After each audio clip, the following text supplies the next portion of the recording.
Je dirais que ça a été initié déjà avec l'arrivée de Garcia, hein, l'entraîneur. Hein. Je me rappelle du très bon parcours de l'Olympique Marseille au mois de décembre, 4 victoires d'affilée, qui leur a permis justement de bien remonter au classement et de revenir à un standard que l'on connaît de la part des Marseillais.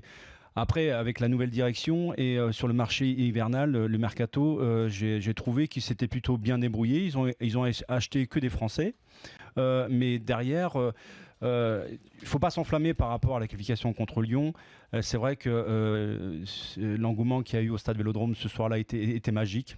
Et ça me rappelle, moi, ce que je connais de l'Olympique de Marseille, avec ses ambiances au stade Vélodrome. Mais ça faisait tellement longtemps qu'on ne voyait plus ça que d'un seul coup, on a pris tout ça en pleine tronche. Et il ne faut pas justement être submergé par l'émotion. C'est très bien ce qui se passe à l'heure actuelle.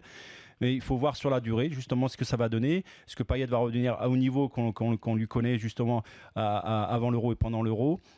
Et puis derrière, je me dis aussi que le recrutement qu'ils ont fait, c'est bien.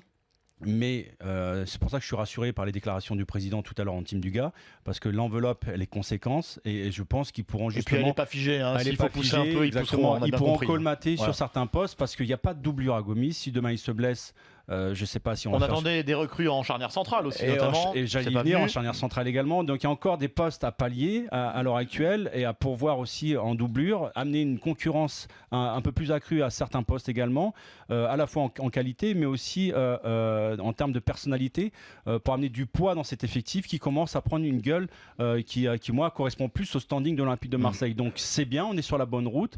Attention à pas l'enflammade, parce qu'on ne sait jamais si demain il y a deux blessés importants dans l'effectif de l'Olympique de Marseille, ça peut très bien retomber à ce qu'on a connu il n'y a pas très longtemps.